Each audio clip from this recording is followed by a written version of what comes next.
So good evening, ladies and gentlemen, and welcome to the Gresham Lectures and the Museum of London.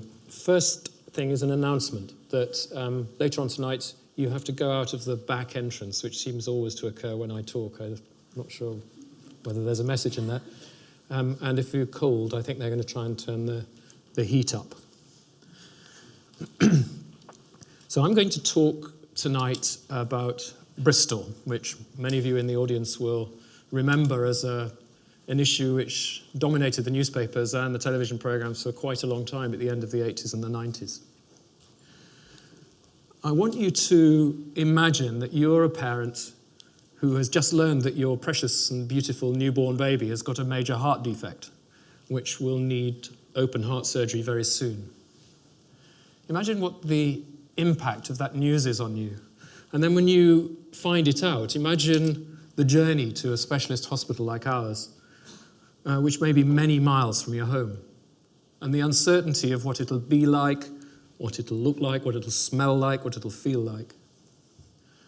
And imagine all the emotions that go through your head and the questions and the silences and the anxiety you feel between yourselves, because you're about to hand over your precious baby to the care of strangers who are themselves very confident in their own world. Now, as you bring your baby into that hospital, you have certain expectations, at least I would. I would expect that I was going to be met and managed by experts, that all the right facilities would be there, that they would care and be able to care, that they worked in a team, that they told the truth, and that we could develop between ourselves some trust.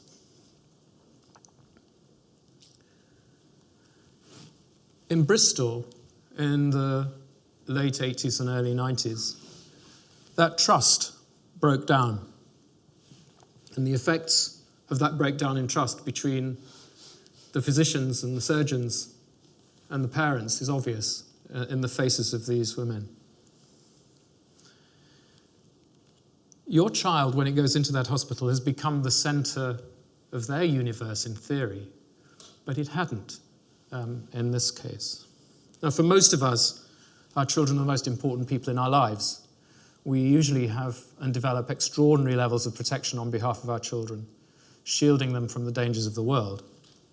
And we take on that role of protectors almost instinctively, shielding them from the dangers. When the report into what went on at Bristol was published, the story I'm going to tell you was summarized like this. It's not a story of bad people who didn't care nor willfully harmed their patients. Indeed, they were dedicated and well-motivated, but they lacked insight, and their behavior was flawed, and there was poor teamwork and a lack of leadership. So this is a story about the breakdown of trust and of letting others down, and of terrible harm to some lovely children. Now, in 1970, this was the distribution of units in the United Kingdom that could do or were doing open heart surgery on children. And the red dots are England, as you can see. And in England at the time, there were 13 or 14 centres. The Bristol Royal Infirmary at the beginning of the 70s was doing about 100 open heart operations a year. 100 heart operations on children, including open heart. Now, it's only 20 years at this stage since open heart surgery had started, so it's quite new still. And in 1975, James Wishart, who's been trained in the UK, was appointed to develop the service in Bristol. And there was quite a lot of investment from the local area health authority to make it grow from its then state, which even by 1984, it still had the worst per capita provision of anybody in any centre in the UK. They designated it as a centre for the delivery of that care, the government. From the early 80s, the Royal College of Surgeons had carried out a confidential voluntary audit Its then president, Sir Terence English, was aware that Bristol had such low numbers of children being referred for open heart surgery that it was difficult to make conclusions about mortality results. Instead, his colleagues encouraged doctors to refer more patients there, with the aim to give the surgeons more practice. Already we're seeing some interesting philosophical arguments happening. So in 1985, another surgeon was appointed, Janardhan Dasmana, also trained in London. And when James was appointed, they were doing about 100 cases a year. And by the time Janardhan was appointed, James had increased that with the investment to 435 cases a year, which required additional help, additional resources, to meet the local demand and also to try and improve the overall quality of the results for the region. So Janardhan, in those first 3 years, spent his time building up his experience. And he'd been trained in this more modern era of cardiac surgery that we've talked about in the first 2 lectures, where there was, in the 80s, a drift in age down towards the neonatal period. People were anxious to operate earlier in life because the results of 1 instead of 2 or 3 operations done earlier in life were thought to be better. In 1988, he started to do the operation called the Arterial Switch, which again we've described before, where babies are born with the 2 blood vessels leaving the heart connected to the wrong ventricles. So the aorta is coming off the right and the pulmonary artery coming off the left. And in the switch, you move the great vessels around, but you also have to move the tiny coronary arteries, which are just about 1 millimeter across. So this is a highly technical operation, and one which, at the time, was being used as a way in which surgeons judged their performance, and it was something that was very necessary to be able to show that you were a reasonable unit to be able to do this operation. The best units around the UK at that time were just about creeping into the 10% mortality, so 90% survival.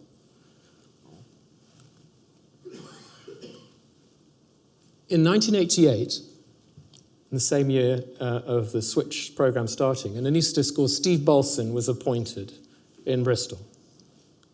And he had also trained in London and noticed within days of arrival that each of the operations that were taking place there were taking much longer than he was used to. And operating late into the evening, he felt that there were basically problems that were making that happen. And out of the arterial switches that Janardhan did at that time, out of 38 switches, 20 died, which was a 53% mortality. Roughly significant increase compared with the rest of the country.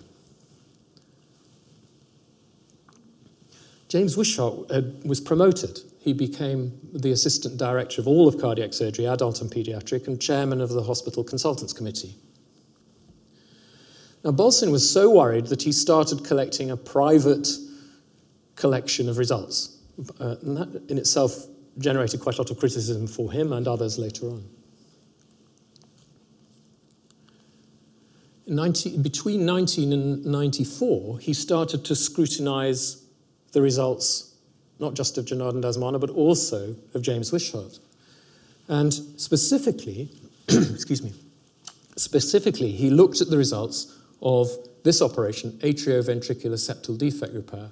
It's a long name for saying that there's a hole between the 2 top parts of the heart and a hole between the 2 bottom parts of the heart, and instead of 2 valves, there's one big single one in the middle, and you have to kind of separate it and split the valve into 2.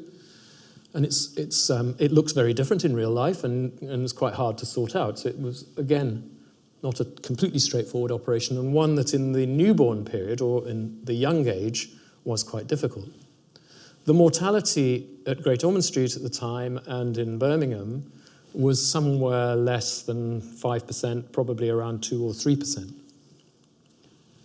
Out of 15 children with this condition, 9 died, a mortality of 60%. Now, these are just 2 operations out of many, and we'll come back to that point in a little while. Now, my interest in this was that I was approached in 1991 to become the next paediatric cardiac surgeon in Bristol and to apply for the chair there. I quite liked the West Country. I liked the idea of going to Bristol. It seemed like a good move to go and have a look at it. At the time, the practice was really difficult. So this is the geography of Bristol at the time. The open heart surgery on cardiopulmonary bypass was done at the Bristol Royal Infirmary, but the children were admitted over here at the Sick Children's Hospital, and the imaging was done at St. Michael's Hospital a little while away. So the echo was here, the operation open heart surgery was here, and the children were admitted and diagnosed here and had some simple operations done there. Now, you won't be able to read this, so I'll just explain it. But if you needed an open heart operation, you were admitted first here, then transferred the next morning to the BRI, where you had your open heart surgery, where you were looked after in an intensive care unit, which was staffed by surgeons. There were no intensivists in those days. Staffed by surgeons who were on a rotation through general surgery and adult cardiac surgery, so not specialists in children's care at all. And afterwards, if you got through it, you were transferred back to this hospital. So you had essentially 1, 2, 3, and back to 3.5 teams looking after you during the course of your care. I thought about this job, looked at it, and I said no. And I decided that at the request of James Wishart, I wrote down what I thought about it and why I turned it down. I wrote quite a long document. But the nubbins of it is here. That I thought the split site working, sorry, I've got the microphone on, it's going to make a noise. The split site working, the poor operating and ICU facilities were inefficient, archaic, inhibitory to progress, and potentially dangerous. I wrote that down, sent it back, and it caused a bit of a stir, but I didn't really think about it until all the papers were discovered during the subsequent events. By now, James Wishart had been appointed to be medical director at the BRI, the post I now hold at Great Ormond Street. Steve Bolson's results started to leak out. That's leaking out. And they leaked out in a very specific direction to... The National Health Service, much praised around the world, but never copied. Bit of a clue there, do you not think? £105 billion a year goes into it, and it's still no safer than bungee jumping.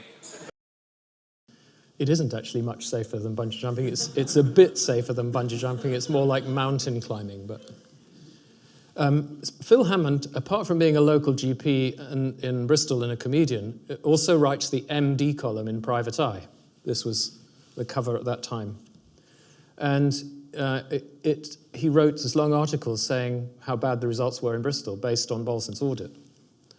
And he had used in his stage act and in 1 or 2 other closed meetings terms that he'd heard from the nurses in the intensive care unit to describe the intensive care unit in Bristol. And this is what they called them.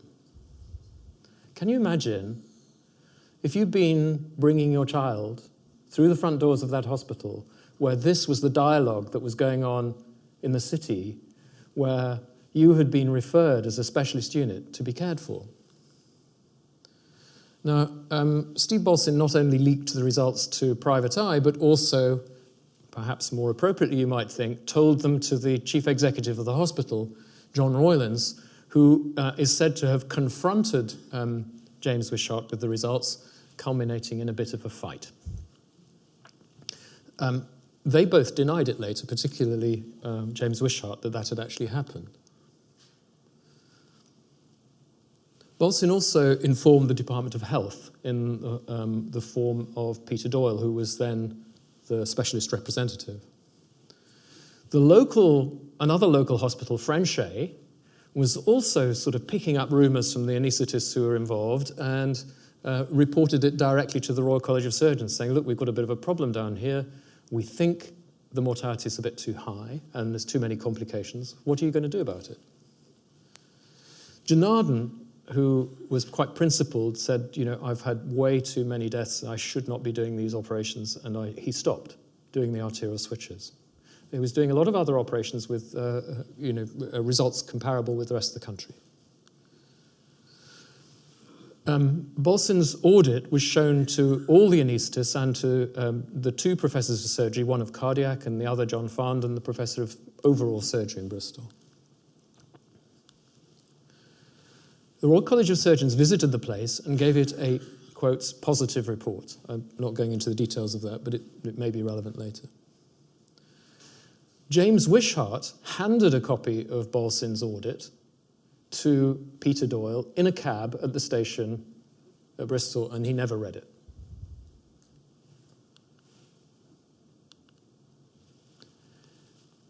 In 1995, little Joshua Loveday presented, and he had a version of transposition of the great vessels that you saw earlier that you do the arterial switch operation for. And a very interesting series of events took place, which continue to bother me to this day. Janardhan was encouraged by his cardiology colleagues and other colleagues in the department to operate on Joshua Loveday and do the arterial switch there. And I should say that there were 2 or 3 units in the country which were now getting reliably good results for the arterial switch. And against the specific advice of Peter Doyle, the unit did operate on Joshua, and he died on the operating table.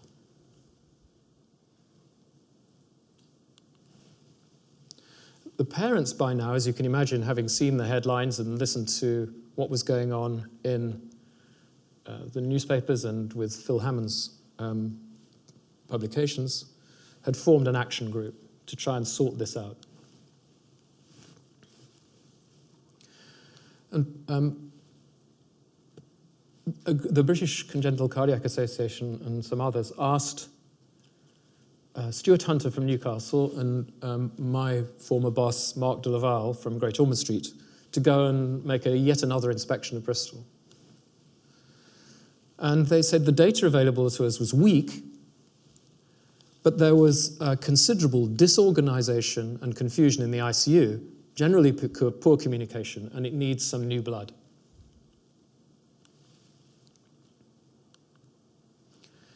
James Wishart stopped operating and resigned as medical director. And now, later that year, the publicity just went through the roof all over the country. And there was a very good panorama program by Sarah Barkley, which was highly critical of 2 groups of people as well as the local people.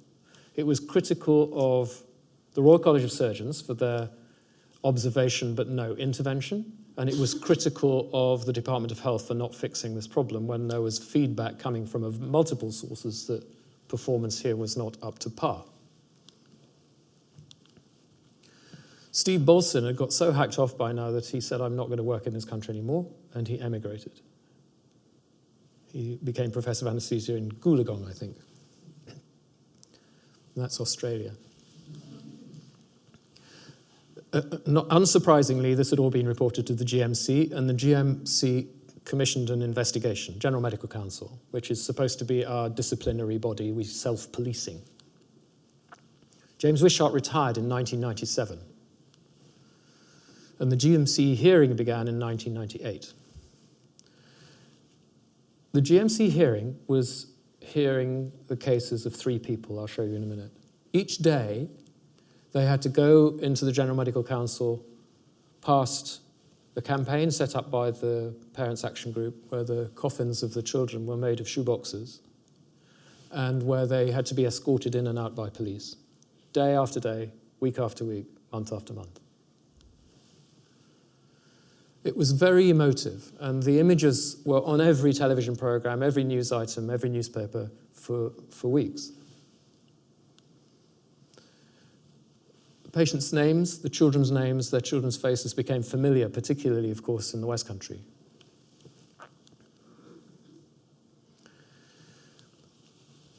The GMC, I've turned the sound off here because it's not good enough, but at the GMC, when Janardhan Dasmana was getting into his car at the end of every day, people were attacking him, accusing him of being a murderer. And James had to be escorted all over the place by police.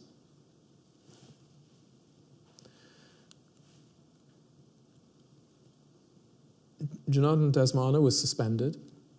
James Wishart was struck off, and John Roylance, who was the chief executive of the hospital, was also struck off. He was a doctor. Frank Dobson, who was then the Secretary of State for Health, announced a public inquiry. And the GMC, I'll show you some things they did. They issued a whole bunch of guidelines about a lot of stuff. But selectively, the GMC had chosen to look at a few deaths. And I've only talked to you about the mortality in a couple of diagnoses. But overall, 119 cases became subject to litigation, and 47 cases of brain damage were also there. So we're not just talking about system problems which result in death, but system problems which result in expensive and horrible complications for the family.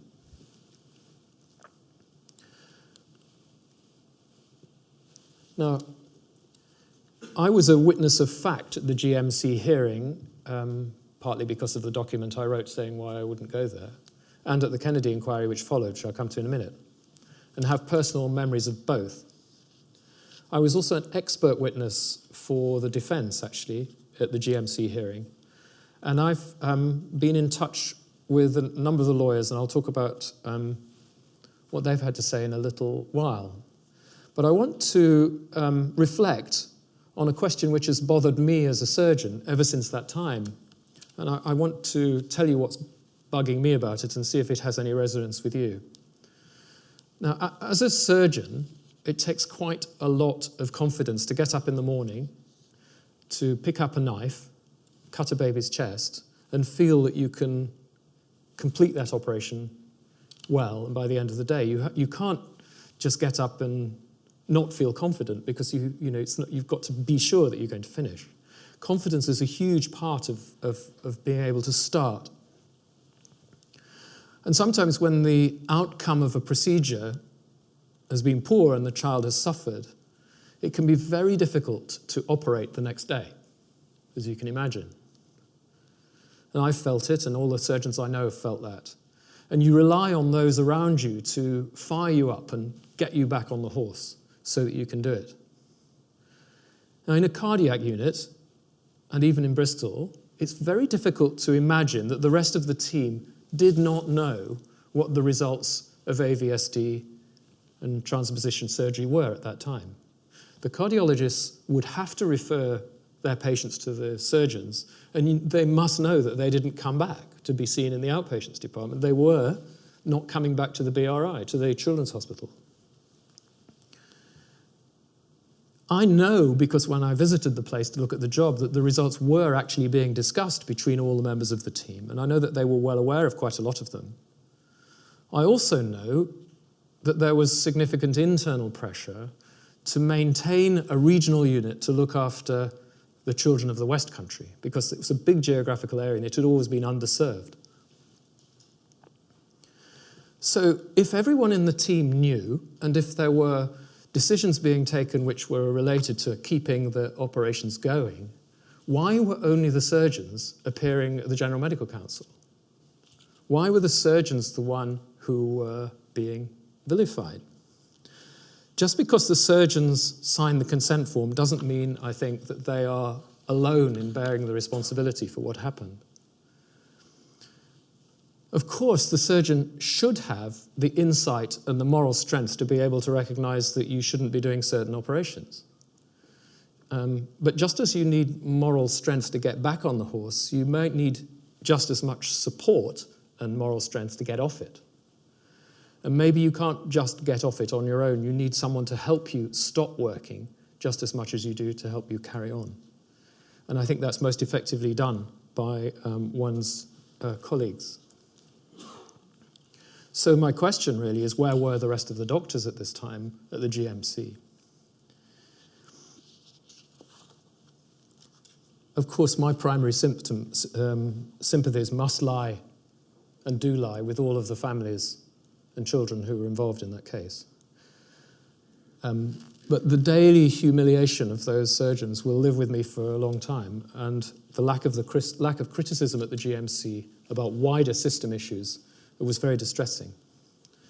The adversarial nature of the GMC hearing, which I was there and part of,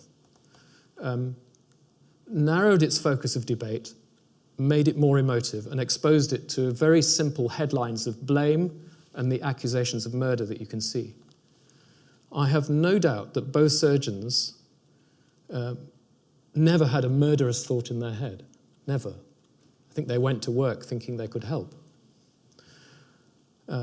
However, their decisions were clearly misguided and wrong, and in retrospect, foolish. But people who are feeling foolish and misguided need help and support, because they, remember, devoted their whole life to looking after other people, so they needed to be helped through this difficult period. I think they should have been given help to retrain. And paradoxically, our health service, it seemed at that time, was designed to punish and not to help. I want you to think about how that compares with an airline industry, which doesn't suspend its pilots, puts them through simulation training, and investigates fairly and openly and justly so that events don't happen again. It's about a proper investigation of the event itself.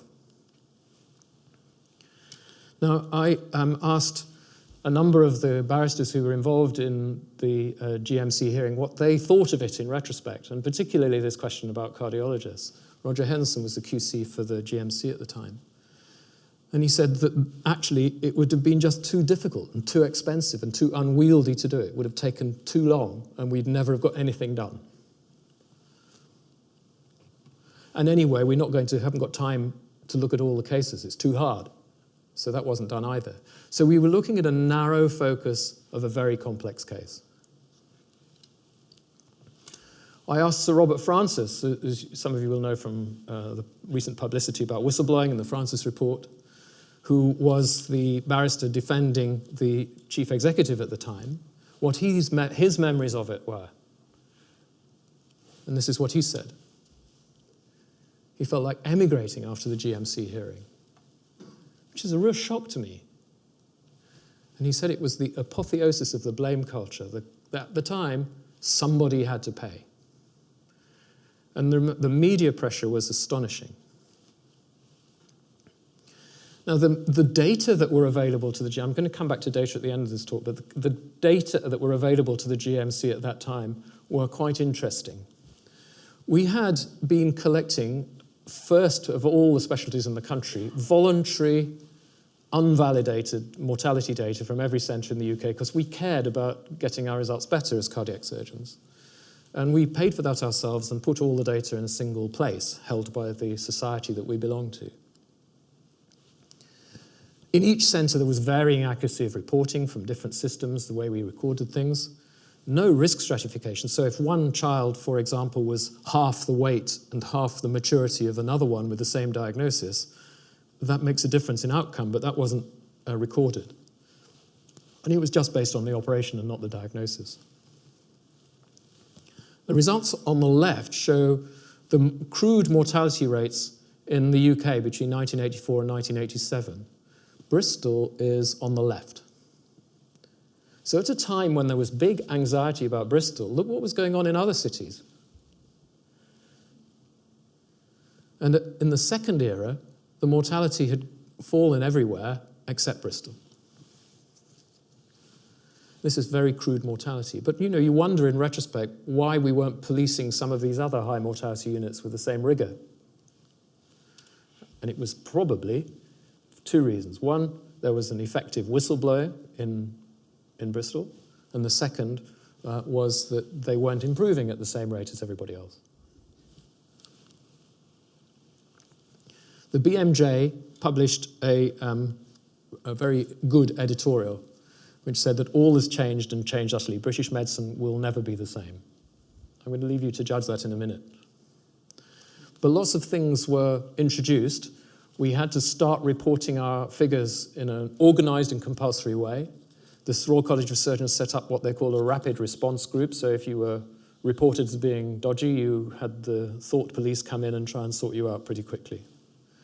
There was a 12-fold increase in the following year in the number of doctors who were suspended, and 1/10 almost of the cardiac surgeons in the country suddenly found themselves under investigation. Now, one way of making people anxious about what they do is to develop that degree of paranoia. And people were much less sort of able, really, to be functioning as in a good team at that time. It was very tense. Sir Ian Kennedy, who managed the Kennedy Inquiry, which followed all this, says this, which I think is absolutely right. It would have been way, way much better to have held the public inquiry before the GMC hearing, because the brief was so much bigger and the issues were so much more complex than just the surgeon's mortality. Mortality is a very crude indicator of performance, as I'll show you later. And they needed a better and well-designed environment to hear the hearings, the stories of the families, and they did that very well. Now, I'm going to play you a little video clip from the news at that time, and a very young Fergus Walsh, the BBC's medical correspondent. And the reason I'm playing you this is to lead in to something that the parents said at the time, which I think is really sophisticated thinking and something that should have been in the minds of the GMC. NHS. Cameras were allowed into the inquiry chamber. We should be able to see pictures now of the inquiry team. It's headed up by Professor Ian Kennedy. He's an expert in medical and ethical issues. And he started by saying this is not a trial, not a courtroom, won't be seeking to apportion blame, but instead to find out what happened at the Bristol Royal Infirmary, what went wrong, and what are the lessons for the NHS. Now, the General Medical Council last year looked at the deaths of 29 babies, looked at 53 operations. This is going to be looking at more than 2,000 operations. And for the first time, there'll be video links set up in a public inquiry at Barnstaple, Cardiff and at Taunton to allow parents who can't make the daily journey to Bristol to follow the events. And many of the parents have been here today, and they will begin giving evidence this afternoon. They're presumably delighted this inquiry is now starting. Have we heard from them at all this morning? Yes, they say their main concern is to prevent another tragedy like this ever happening again. And their main spokesman, Malcolm Curnow, said he wanted to hear the truth not just from the two surgeons involved, but from the NHS as a whole. We have never been here for retribution or compensation. We're here to find the answers as to why 225 of our children lost their lives. And obviously the surgeons can give very valuable evidence to that. But they are just one small cog in a very large machine. And it is the rest of the machine now that has to answer the questions as well as the surgeons. Now, Ed, we're going to have evidence here in this rather faceless brown building behind me for the next 9 months before the whole inquiry team then goes off to London and other parts of the country to look at the whole question of paediatric heart surgery around the UK, and it's going to be about 2 years before this inquiry concludes. So there was families who'd been through the most awful, terrible experience, already realising that there was much more to this than a couple of surgeons not getting very good results. I think that showed enormous spirit and determination and drive and emotional energy. At the end of that period of time, the management of the hospitals was flawed. Too much power was in too few hands.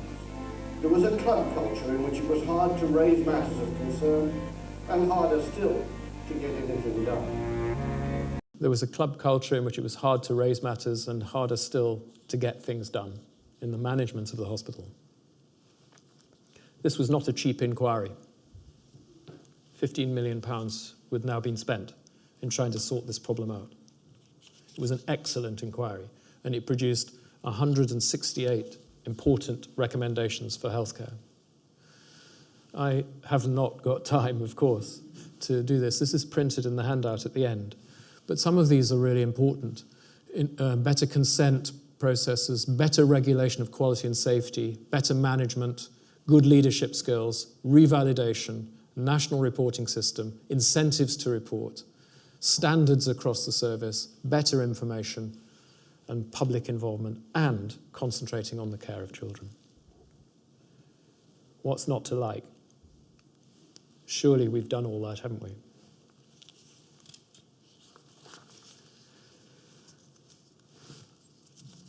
He pointed out that there were no agreed national standards for our work, no measure or benchmark, so you couldn't actually see what was best in class.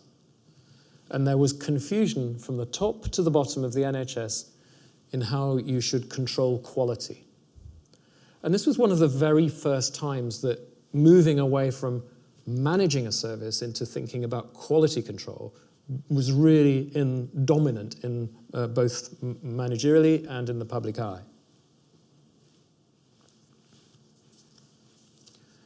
The Guardian spotted this too in reporting an interview with Sir Ian, that there was no incentive in the system to admit error, only to cover it up. So think again of the pilots. They report everything that happens on a flight in a voluntary way. They don't assume that they're going to get blamed if there's a problem with the ailerons or the rudder, which is what happens for us. When that inquiry reported, James Wishart was also quoted. And it's interesting, I think, seeing stories through the eyes of the victim, as he had now become, I think, that he had felt that he was fighting against a grotty system. And that he'd now, after this horrible experience of being in the GMC for so long and then the hearing, felt that the whole system was trying to find a scapegoat for everything else that was going on around him. And although he had bad results, and although he didn't have much insight in it, and although there were problems of behaviour, I knew that he was busy fighting the system, asking for more.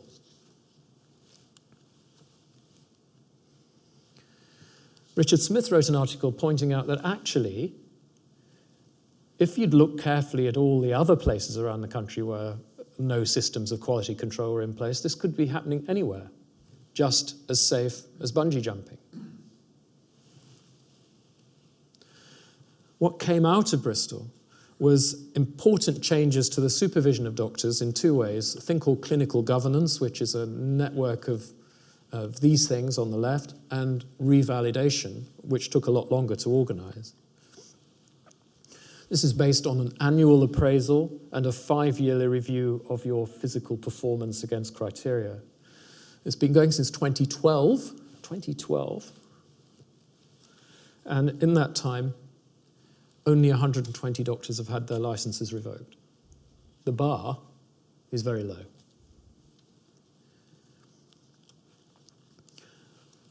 A national advocate for children was appointed after the inquiry. Outcome reporting was strengthened, but many of the outcome measures remained simplistic, and benchmark often related to binary outcomes like life or death, and not more sophisticated measures that those of us who've ever worked in a hospital will recognise. IT systems were rubbish at the time, and they weren't helped by the failure of Connecting for Health.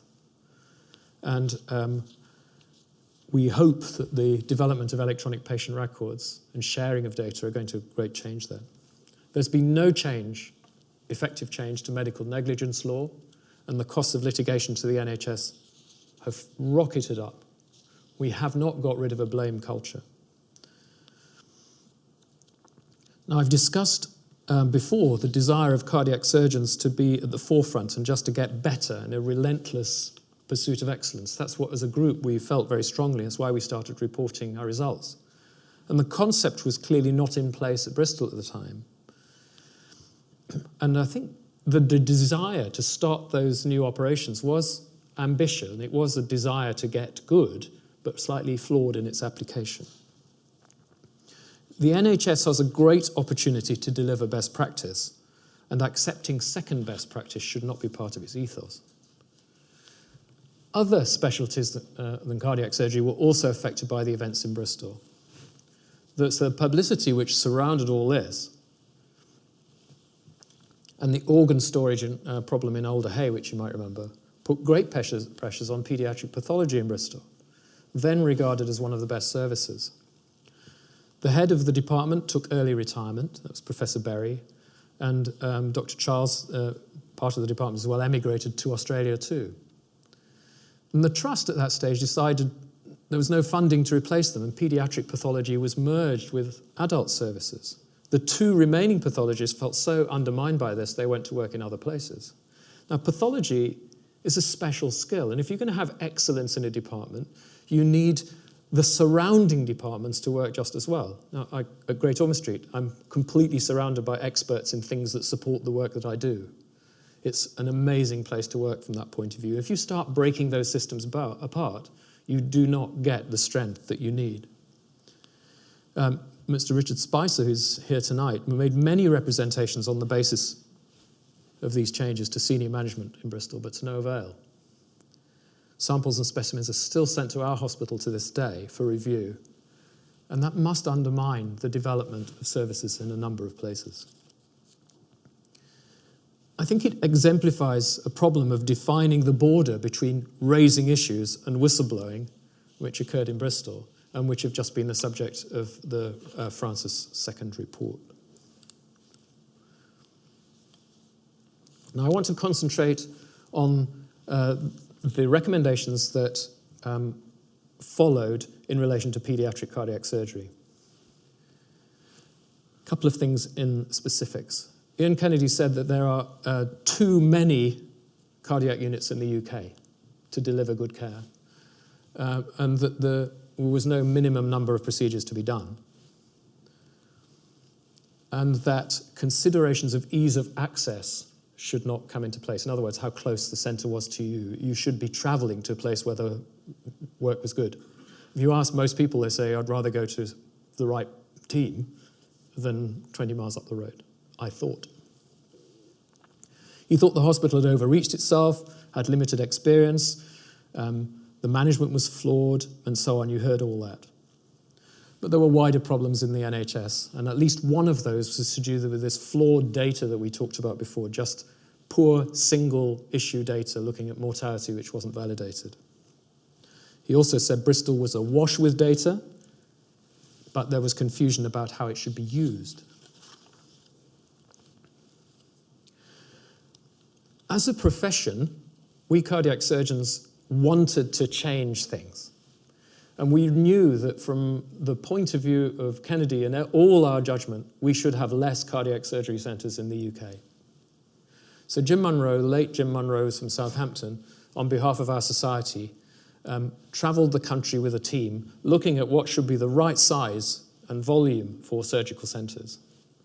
And they ended up with this sum. Nobody should do less than that number of cases. Now, at that time, it would have meant halving the number of centres in the UK. Halving. Now, the government basically did nothing. NHS management done nothing. The governance of the NHS hadn't changed, and they just didn't have the appetite to do this. We had the political will, the political framework, the will of the specialty, and the will of all the public at that day to be able to do this, and it didn't happen. It's a great lost opportunity. And it's probably because of a bit of realpolitik, because in 2001, this gentleman, Richard Taylor, physician in Kidderminster, overturned a massive majority held by the local Labour MP, who was a junior minister at the time, on a single issue, not to close the Kidderminster Hospital, of which he was a recently retired physician. Kidderminster Hospital was, in modern terms, a failing hospital. That's become known amongst politicians as the Kidderminster effect. In other words, I'm not closing my local hospital because I will lose my seat, so go away.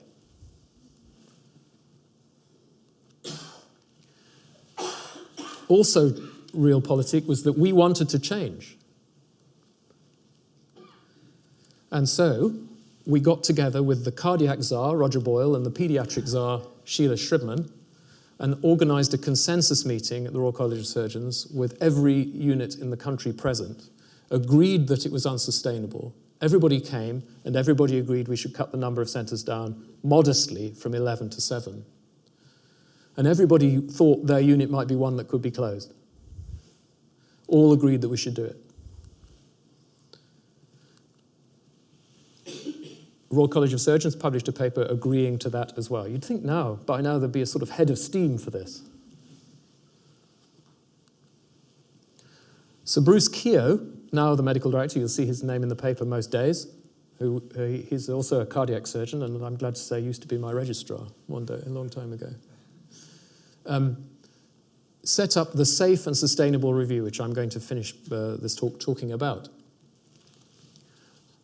He said, a failure, in just 2008, a failure to reorganize this would be a stain on the soul of our specialty. At that time, there were now 31 surgeons, of whom only 10 were doing just children, that's people like me, in 11 centres doing about 2,300 cases a year in the country. Just by comparison, there's one unit in Bangalore doing nearly 5,000 cases a year. One unit. Some centres were doing less than 100 cases with only 2 surgeons. So what happens if one's ill? What happens if one of them breaks a hand? Actually, centralisation at the time was working. We'd set up with the National Specialist Commissioners some tiny teams for ECMO, for transplantation, for tracheal surgery, which I'm involved with. Every one of those specially funded services with small concentration had world-leading results. It works. So if you're going to have another reorganization of the health service, as in safe and sustainable, which was designed to say, how do we make cardiac surgery safe, and how do we make it sustainable for the future with proper training and proper resources? How would you make the decision? Where in the NHS would that decision get made? Well, this was the model of the NHS in 2008 or 9. And the key element here is that there were things called primary care trusts, 152 of them, and the legal power to make change rested with them. So an act, we had to get special legislation via the Secretary of State, or whatever that's called, to set up a joint committee of the PCTs so that that was allowed to make the decision on behalf of those 152 committees. That had the usual stuff, a steering group, a group designed to set the standards for cardiac surgery, which Kennedy had asked for, and a big admin team. They had a series of external advisors, massive help from KPMG doing the stats and numbers, and Ipsos Mori doing opinion polls for us. And the review group, led again by Ian Kennedy and Jim Munro, who'd done 2 trips around the country already, trying to work out what was needed. And a professional communications team, because right at the outset, the JCPCT predicted 2 things. One, that the local oversight and scrutiny committees at local council level, of which there are hundreds, has the right to challenge any decision made by a group like this and refer it directly to the Secretary of State on the grounds of process. And you could have a judicial review of process triggered by any party as well, saying that you could break down the whole decision if any element of the process was found to be flawed. Now, again, this is one of those slides that I'm just going to let run by. The group of Safe and Sustainable set out a need for change document, which is essentially much the same as we talked about before. Merger centres, do better, get better quality control, and your results are going to improve. Less waiting time, better training, lower risk, better research. Hardly any difference from what was going on, what had been said by Kennedy a decade earlier. Now, the Secretary of State had made some criteria for configuration of health services that had to be followed, and here they were. For the first time that I'm aware of, that was complete support from all the lay groups and all the medical staff that this should go ahead. But we had this problem of having to prove that there was enough public consultation to satisfy the scrutiny groups and to satisfy the judicial review process. So the largest, remember we've spent quite a lot on Kennedy already, the largest and most extensive public consultation in NHS history, 6 million quid, 75,000 published responses, 4 months, lots of videos, multilingual presentations, website, Ipsos Mori questionnaires, town hall meetings and focus groups. Terrific. Kennedy and Monroe travelled the country again with a team, visited and scored, and found things weren't perfect.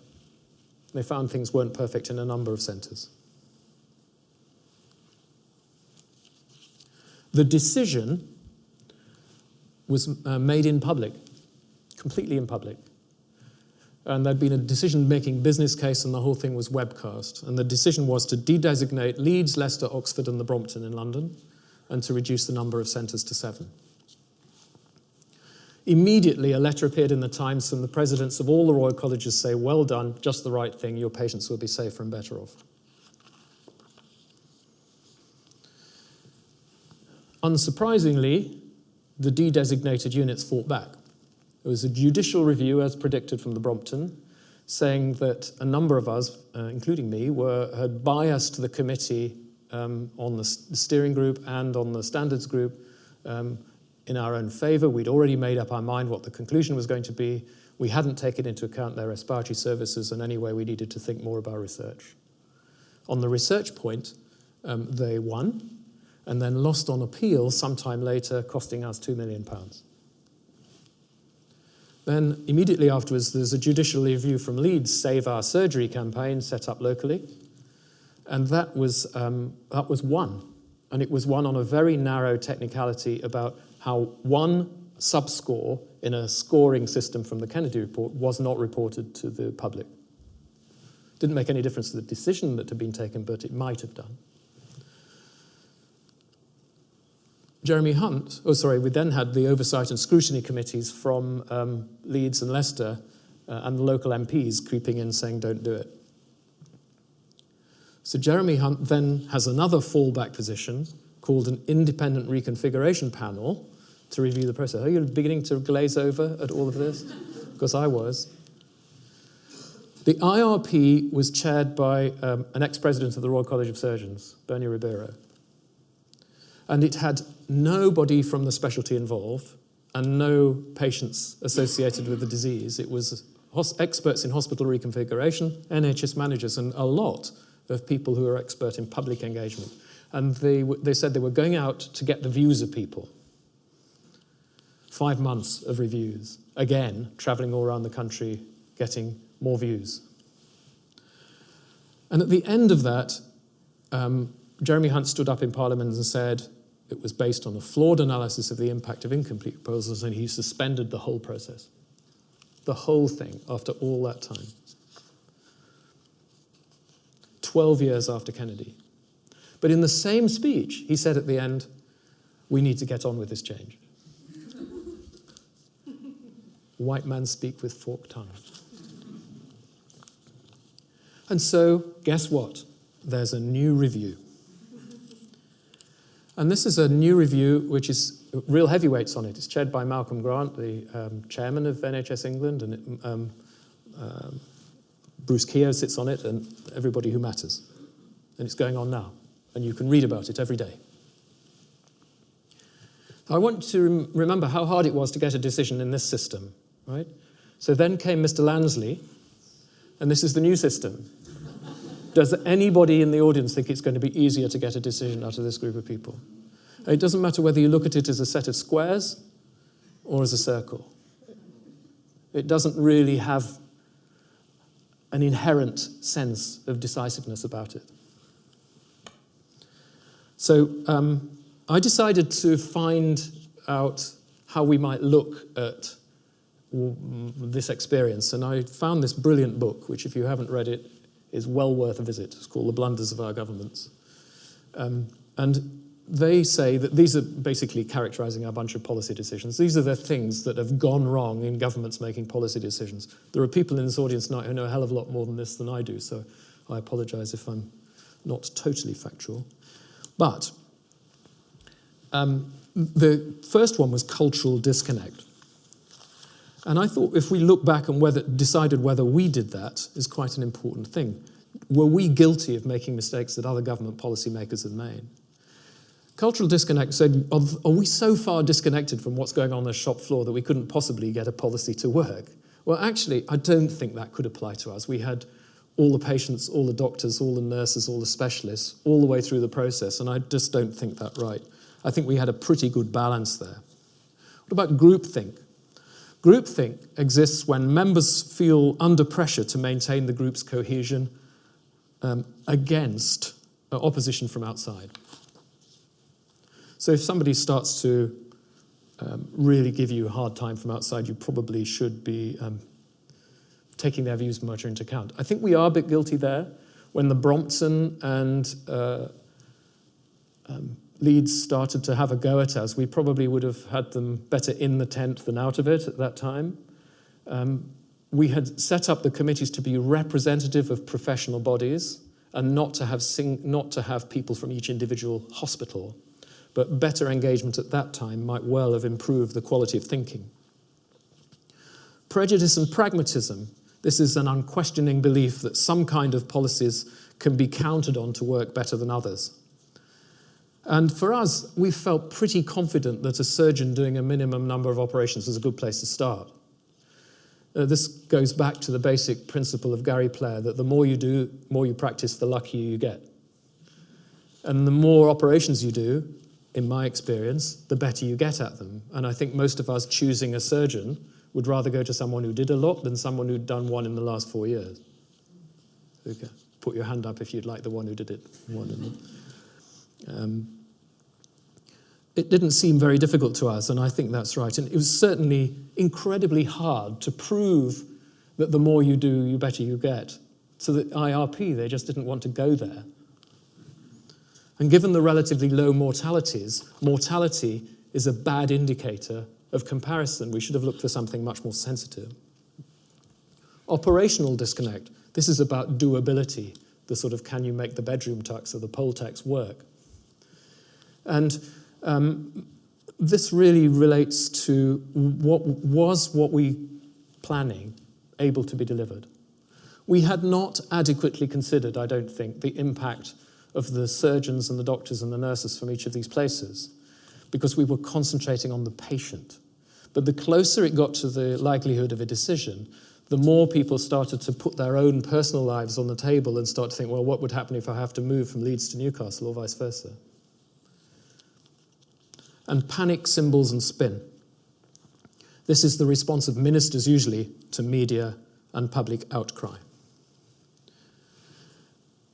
The whole of Safe and Sustainable was played out in the public eye, and it was recognised from the start that any future service reorganisation would need to go through a repeatable and safe process. So if it worked for us, it would work for urology, it would work for neurology, it would work for cancer. If you want to reorganise anything, you need a process which can be repeatable. So they had the designers of this process, being aware of the legal challenge, also thought that we must have democratic public accountability for every decision at every step of the way. I quite like that, it's a good thought. And they were sort of reasonably aware that there'd be local opposition. Massive sums were spent ensuring it was fair. But I don't think that we'd taken into account the impact of social media well enough. What's the point of us spending a load of money responsibly communicating a message based on fact if campaigners are fighting back with innuendo and untruth, which then reappears the next day in an MP's speech, unbased, in fact. You can bring out a cardiac czar with all the statistics that you like, and it doesn't carry anything like as much weight as an emotive story in public. It became very difficult to bear when we were being as polite and professional and factual as we could be when the other side we were meeting was not. The public meetings that we had all over the country, of which I attended many, were really difficult. They were big town hall meetings with aggressive questioning and high emotions. And we just were not ready for what we experienced. Halls of hundreds of people. We intended to hold interactive workshops rather than town hall meetings, but the numbers were just too big. Each local team, fighting for survival, if you like, kept presenting highly emotive individual cases, often with the child and their family brought to us, arguing in favour of their unit. And sometimes it clearly exposed poor treatment, masquerading as great care. So someone who'd been in an intensive care unit for 300 days looked after by brilliant nurses, when actually if they'd had something different done at the beginning, they'd only been in ICU for 2 days.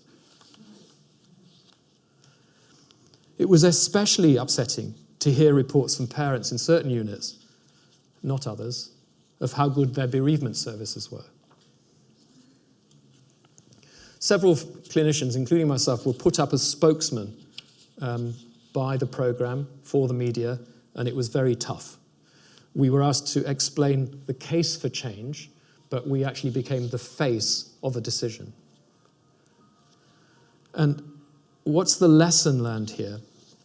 The lesson is that you have to be able to put your case for change in different ways in the modern era, and we didn't do that, I don't think. The final decision was in public. TV cameras were there, and there was criticism at the time that it was stage managed, but it wasn't. It was a decision made in public. The work had been done in advance, but it wasn't. We had stepped into the world of the public politician and had to live that life for a while. Being escorted off the stage in towns by essentially armed guards isn't something I want to repeat. Pain, panic, symbols, and spin were with us all the time. On further reflection, I'm horrified that this process has taken 15 years. The horrible and ever-changing complexity of the NHS structure has not helped, and it's been disappointing to see NIMBYism triumph over common sense. Local parents have been astonishingly supportive of their local units, even when it's been assessed as a dangerously poor service, as was Oxford when it was closed. It's been galling to think that despite the discipline being one of the first to be open about its results, that the depth of data we needed to make change was simply not there. The English Civil War was still being played out, much to my surprise. Deep regional differences were exposed, and arguments, especially between Leeds and Newcastle, became vitriolic. My Australian and Canadian colleagues simply couldn't understand the anxiety expressed by families in Leeds about the, quotes, road to death that their children might have to take to go to Newcastle. Patients from Darwin frequently go to Melbourne for surgery, and they travel safely. I was really proud to be part of this process. And the data that we have are now much improved. But I think that as we've come to this stage of our talk and think back on what we've seen, I want to remember that Michael Porto, as an economist, said that the value of what we do is the value for the patient and their family, and it should be the relationship between the outcome over life and the cost over life, a sophisticated and simple equation at the same time. We should be pursuing excellence in this country. We have the opportunity to do that, and we've got the people and the staff in my discipline to be able to do that. And as Ian Kennedy said, mediocrity must not be the benchmark for our future. Thank you very much.